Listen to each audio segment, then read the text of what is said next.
anlamıyor. Sevdiğimizden 60 sene tarihinde yani 60'ta başladım mesleğe. Mesleğin içerisinde hevesim olduğunda en fazla mesela bir sene, 2 sene herhangi bir işi aldımsa severek yürüttüm. Bastona gelince, bastonda da askeriye millet baktım hevesidir.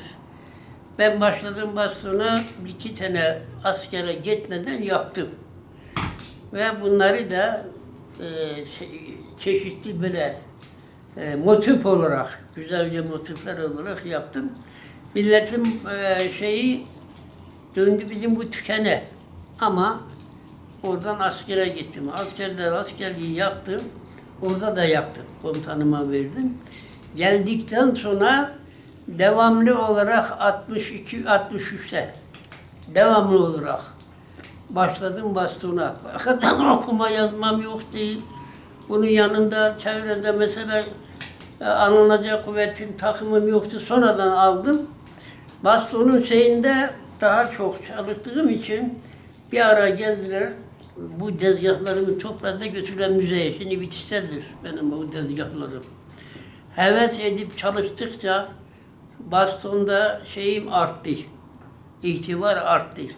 Tam arkaya kadar gönderdik. Memlekette tanım yayır kalmadı. Fakat böyle oldu. Gezdim Türkiye'yi. Nerede baston varsa dedim iyi böyle bir gezem dedim. Kimsenin bastonuna benzetmiyor. Kendi düşüm, kendi fikrimde. Gezdim. Mesela buradan başladım. Ağrı'dan Erzurum, Erzurum'dan İstanbul, Zonguldak oralar. Fakat yaptığım baston hiç şimdiye kadar bir kimsenin yaptığına benzemeyip. Sadece ahlakta önce yaptığım o 2 bastonun şeyi ayrı. Diğerleri hep değişik. Belki 200 sene kalemimiz var. Ondan sonra uşakları yetiştirdim. Baba, başka arkadaş da yetiştirdim. Bastonda.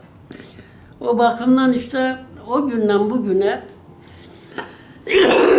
63 tarihinden hemen hemen bugüne kadar devam ettik.